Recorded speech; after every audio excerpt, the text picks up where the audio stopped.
After 20 years of building together through dust, deadlines, and damn good ideas, Pace and Adam invite you to join them for honest conversations about the home building world.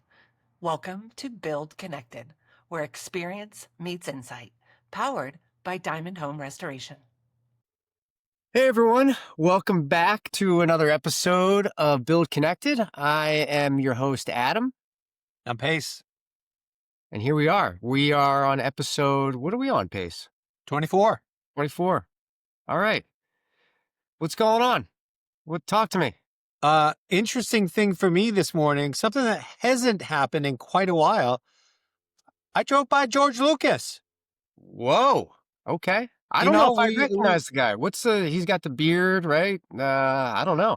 well, I was on my way to meet you for a client meeting this morning, and we were in his neighborhood, and yeah, I see him just going for a stroll with a friend, and George Lucas, Star Wars, there's a little bit of a circuit overload, that happens for me. Like, is this real? And, just haven't seen a celebrity in a while, and he's a big one. It was pretty cool. That's it. That's dangerous. You're driving. Did you freeze up? Did you yell out the window? I mean, what's going on? Brain froze, blacked out, ended up on a median. No, but I was fine. Totally fine. Nice. Yeah. All right. Well, let's get into it, huh? What are you talking about today? I'm going to talk about a product that is common on all of our kitchen remodels, and that's hoods. We do a lot of kitchen remodels when we do larger projects. Some projects are just kitchens, but they all entail some sort of hood detail. There are different options with hoods. We particularly find ourselves using the Venta hood, which is a company that makes, I don't know, 200 different options of hoods. They offer the widest selection, and a lot of times we have clients that don't want to see that kind of chimney setup with the exposed stainless steel, and they want a custom wrap of some sort. So Venta Hood makes what are called hood liners, and it's basically a hood that gets inset into whatever sort of custom wrap you want. They're a great hood that we love using. We recommend them, and they have the most options. Yeah, they're very interesting. Like, you're right. A lot of people don't want to see that piece that's definitely a dedicated hood. So we find ourselves doing a lot of custom options. And, depending on the style of the house, if something is relatively rustic, we're trying to mimic that wrap around the hood.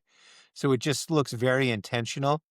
And the liner allows you to really kind of make that very functional item disappear. Um, you know, we've spent a lot of time doing little sketches on, what that area could look like, how it integrates with maybe some surrounding cabinetry or surrounding shelves, like how the finish on that area ties together. Like, is there some sort of a reclaimed lumber we're doing? Is it like some custom stucco work, or is it tile? There's been so many solutions we've done and I think that's one of the areas that you and I have sketched up more than most, for sure. No doubt. There's also another company that we use in conjunction with these hoods, and they're called Archways and Ceilings is the name of this company, and they do basically a custom kit that is already like a pre-wrap kind of kit, and they have all sorts of different options to choose from. But it's basically like imagine like a giant 5-piece puzzle that you kind of put together and get that look that you want. If you want kind of that craftsman style wrap around your hood, or you want something unique, you should check them out too if you're thinking about that. But it's funny, Pace, you're an odd bird, man. I mean, I think you call yourself a great home cook, but yet you're not much of a hood guy. And like for me, I'm in a unique situation at my personal house where I do not have a hood, and it kills me because I like to cook steak sometimes on the stovetop, and man, I end up smoking the place out. And my cooktop is on an island, and if I put the hood there, it'll block the whole view. So that's when we get into other options such as downdraft kind of hoods. And I think that Ventahood makes a downdraft option, but I'm kind of saying this out loud. If you're somebody out there that's looking to do a kitchen remodel and you don't want that hood hanging down, the downdraft is an option, but keep in mind the motor and guts of that unit. Needs to live in a cabinet, and it's going to take up the majority of the cabinet that's next to the stove. Yeah, I have the downdraft in my house, and like our cooktop is on an island. So having the downdraft makes everything really sleek. There's nothing just projecting into the room, like you said. Um, there is definitely a compromise there because my big cabinetry underneath the cooktop, half of it is taken up by the guts of it. So compromise. I think the visual to me wins out in that scenario. I have to get a little more creative with my sort of pots and pans, but that's always a good option too. But I'll throw up for those YouTube people watching on YouTube. I'll throw up some photos of some of the sort of custom wraps we've done around the Ventahood liners. Yeah, nice. I mean, I think the gist of this is if you're kind of heading in that kitchen remodel world, check out the Ventahood website, see what they have. And then if you want that custom wrap, you can see what Archways and Ceilings offers as well. But just think about that setup, right? Do you want downdraft? Do you want your typical hood? Do you want the liner? Just lots of things to think about. And we always this is one of those areas where we do put a lot of thought into, and just take some pre-thinking. But I think that's about it. Pace, anything else you want to add some final thoughts, or you want to get into your stuff? No, I think that's just a quick little peek. As something we use all the time. So that's a good one. Last week I was talking about that initial meeting with a client and what you should really have come across, as a person, as a company. I want to do something a little bit, I guess, related today, and it's about being a general contractor, and I suppose it applies to any self-employed person. I think when you're learning in the trades and you're developing your skills and growing, you start thinking about maybe the idea of going out on your own. And I remember for myself, like the thought process was always about, do I know enough? Like, can I do this? Am I experienced enough? Like, is my skill set there? That was the thing that was really on my mind to make that leap. Um, the thing that I think really is required for a general contractor to succeed is to have an iron will, to have a strong stomach, because you never know where your next job is coming from. It doesn't matter, how successful you've been, how good of a job you do.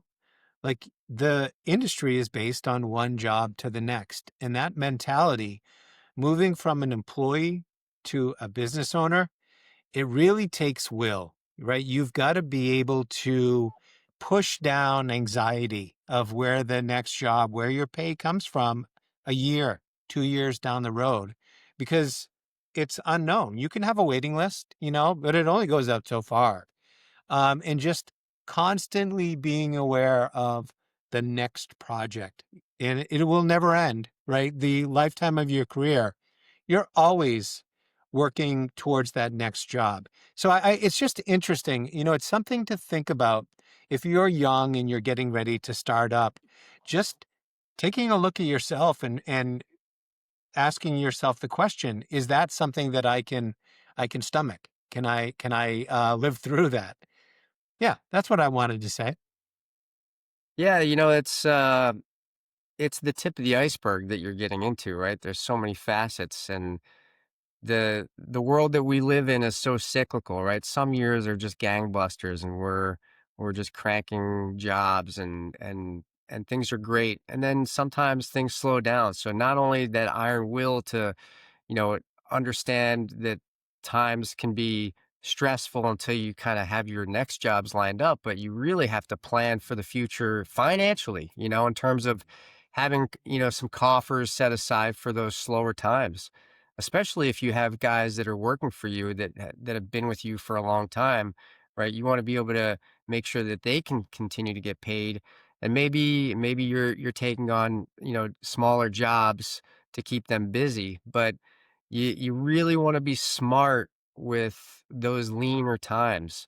And I think every contractor knows exactly what I'm talking about. But like Pace said, if you're somebody that's thinking about going from, a carpenter to getting your license and being on your own, I mean, again, this is really the tip of the iceberg. There's so many facets to this, but those are, I think, two good key points to understand as you move into that world. 100% tip of the iceberg. That's the way to say it. Like when you were talking there, I heard three distinct things. One of them, lean times, squirreling away money so that you've got a rainy day fund in case there's a lull in your work. That's one. This second thing, just, when you have employees, like you said, or, even if you don't, if you have subcontractors, people that depend on the livelihood that you're providing. And, for us, it's a large family of people that work on our jobs. I look at it as a responsibility. And, when I think about not having work, it's not just for you and me. It's for a large family. And that's a big responsibility that not everybody is ready for. And it weighs on you, and so I think that responsibility is something that you need to look at too. Um, I can't think of the third thing you said offhand, but it was something else that may come back to me. It was But probably really smart and very intelligent. very wise, like for Yes, someone as young as you, that's right. very, very wise, right? You got it. You got Hmm, it, Dad. interesting. So anyway, I just wanted to talk about that, just the thought process, that you're constantly going through as a contractor of always thinking about what's next. It's one thing to be able to do a nice project. It's another thing to just forecast and have patience and belief that the next one is there. It's a lot. Yeah, no doubt. All right. So interesting on a job. What are we going to get into today? Yeah, this is kind of broad brushstrokes here. I want to talk a little bit about projects in general, kind of the complexity of modern construction, right? And what it means for us as contractors, a kind of a little piggyback off of kind of what we just talked about being a contractor. But, you know, construction used to be much simpler, I think. It was. I mean, sure, there were intricate projects, but for the most part, it was simpler. And there's been a shift now towards more high performance and better ways to build homes. And we're in a new era now. So I wanted to touch base on subcontractors and their they're coming up in the trades, say from 30 years ago up till now. It's really like an old school versus a new school kind of mentality.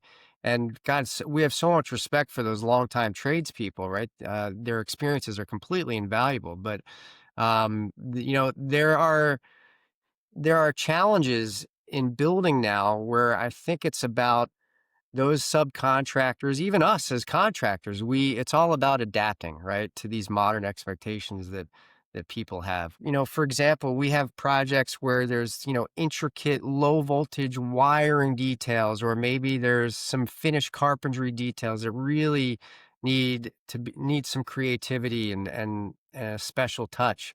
And, there's some old school thinking of, swinging sledgehammers and close enough kind of thing, but it doesn't work for a lot of the projects that we do nowadays. And look, I know, the environment that Pace and I work in, there's a lot of money where we are. So we do a lot of high-end remodeling and addition projects. But for the most part, I think it's about, bridging that gap, bringing in new, younger tradespeople that are detail oriented and maybe, more, I don't know if tech savvy is the word. I think it's, what we're talking about is not a labor shortage per se out there. It's more of a skills shortage that we're seeing. I don't know. You have any thoughts on this stuff, Pace? Yeah, I mean, this is super interesting because I consider myself a part of this older generation, right? My first construction job was 1985, right? I think that I'm pre-technology, pre-building science, if you will. Like I just think that there's a mentality for, people my age, older, of just getting it done. It's like a slam bam sort of approach. It's almost cultural, really. As we have learned more about building performance and the building sciences, right? Detail really, really matters. If you're trying to create a very tight envelope around a house, you make or break the project with the details. And showing the people that do the work have to be very, very observant, very uh, purposeful, I think is a good word. That's from like the framing perspective to the siding perspective.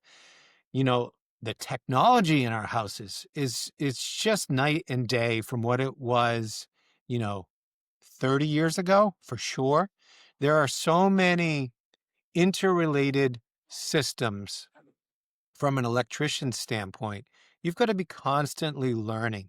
And a lot of it is very detail oriented. So you're in this position where the most experienced person, meaning, I think the person longest in the trades, in some cases might be less equipped to deal with the technology stuff as, say, a younger person who is more fluent in the technology. So it's an interesting period that we're working through. I think in you know 20 years this is no longer a conversation because people like me are gone. Right? We've retired. We've passed we've passed through the trades, and it's, all people who are fluent in the technologies that we're talking about. But right now it can create a little bit of tension on our job sites. Yeah, I think my final thoughts on this is it's really not about the person that's the strongest and the fastest at what they do. It's about the person that's most adaptable. And Yeah, I think that's the key here. I think it is that, and that's from top to bottom, right? Like you and I, like we don't succeed if we're not adaptable. Like you and I always talk about learning every day. We've talked about it on this podcast. If I'm not constantly tied in to what's happening and what's new, like the world passes me by. So you have to adapt. And it applies at the kind of top of the ladder to all the people with every skill set on the way down. Yeah, I mean, you're getting old and you're super slow now, so the world is passing you by, It pace. is. I can feel it. I think. I I, can't you even know, get you I to play make softball anymore. I mean, you don't want to get hurt. You don't want to. I don't know what's going on. Well, that's a conversation for another day. But that is a conversation for don't let another the world day. pass you by. But these were a few good topics for today, and I think that that's a great place to end before any fists are thrown or anything like that. We don't want that on this program. Settle down. Um, but next week we're gonna have a guest with us, and I hope you join us for that. Until then, I am Pace. And I'm Adam. See ya. Thank you. Thanks for joining us on Build Connected. For more stories, insights, and ideas, visit diamondhomerestoration.com or find us on Instagram and LinkedIn. We'll be back next week. We hope you will too.